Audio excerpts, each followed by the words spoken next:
Hi అండి. అందరికీ నమస్తే. నేను మీ మెగాజేశ్వి ఛానల్ నుంచి లక్ష్మిని మాట్లాడుతున్నాను.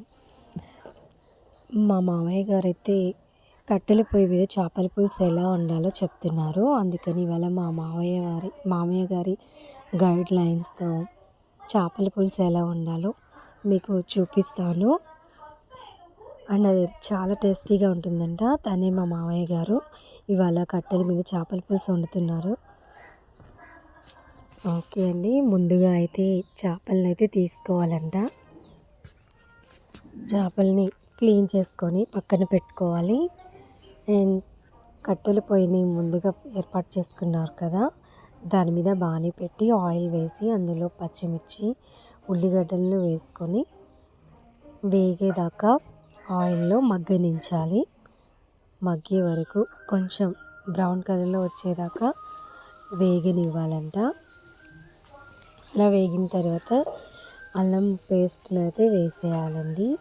అలా అల్లం పేస్ట్ వేసి కాసేపు తిప్పిన తర్వాత అందులో సాల్ట్, మావయ్య గారు స్పూన్స్తో చెప్పలేదండి, చేత్తో అందాజుగా చెప్పారు. చేత్తో వేసేసాము మేము కూడా. అండ్ కారం కూడా అలానే వేయమని చెప్పారు. అల్లం వేసిన తర్వాత ఉప్పు, కారము, పసుపు వేసుకొని కొంచెం మగ్గేలాగా బాణీలో ఉన్న మసాలానంతా తిప్పాలండి. ఇలా తిప్పి ఒక 5 మినిట్స్ 2 మినిట్స్ అయిన తర్వాత దీనిలో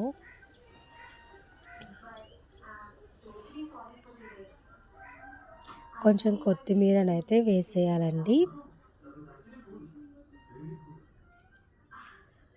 ఇలా కారం, ఉప్పు, పసుపు వేసిన తర్వాత మగ్గిన తర్వాత కొంచెం కొత్తిమీరని అయితే యాడ్ చేయాలి.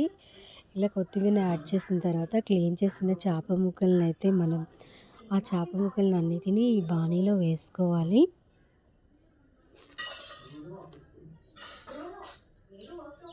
కడిగిన చేప ముక్కలను అన్నిటినీ బాణీలో వేసుకొని ఈ మసాలా అంతా పట్టేలా తిప్పాలండి.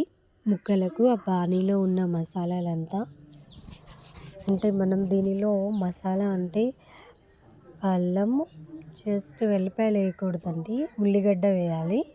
అల్లము, ఉల్లిగడ్డ, లైట్గా అల్లము, ఉల్లిగడ్డ, జీలకర్ర వేసి పట్టు పెట్టిన పేస్ట్లో వేయాలి. మనం ఇందులో డైరెక్ట్ అల్లం పేస్ట్ వేస్తే చేపల పులుసు మనకు మంచి రుచి అనేది ఉండదు. అందుకని అలా మసాలాను, ఉల్లిగడ్డలు, జీలకర్ర, కొంచెం అల్లంతో పట్టుకోవాలి. ఇలా ఈ ముక్కలకంతా ఆ మిశ్రమాన్ని బాగా పట్టించాలి. ఇలా కొంచెం చిన్న సెగ మీద చేపల ముక్కలను అయితే మనం కొంచెం ఉడకనివ్వాలి. అండ్ తర్వాత దీనిలో ఈ చేపల ముక్కలు కొంచెం మగ్గాయి కాబట్టి దీనిలో మనము చింతపండు రసాన్ని అయితే పోయాలండి. ఇలా చింతపండు రసాన్ని పోసిన తర్వాత దానిలో కొంచెం మరలా వాటర్ని అయితే యాడ్ చేసుకోవాలి. చింతపండు పులుసుని పోసిన తర్వాత కొన్ని వాటర్ని కూడా యాడ్ చేయాలి. అదే బౌల్లో, చింతపండు ఉన్న బౌల్లోనే కొంచెం వాటర్ వేసి మళ్ళీ కొంచెం దానిని కదిపి పులుసులో వేసేయాలి. చింతపండు పులుసుతో పాటు కొంచెం వాటర్ అయితే యాడ్ చేయాలి. ఇలా ముక్కలన్నీ కొంచెం మునిగేలాగా కొంచెం వాటర్ ఉంచి ఈ చేపల పులుసుని బాగా మసలనివ్వాలి. ఇలా మసిలిన తర్వాత తరిగిన కొత్తిమీరని వేయాలని మావయ్య చెప్తున్నారు. కొత్తిమీర కొంచెం ఎక్కువగానే వేసుకోవాలని చెప్తున్నారు.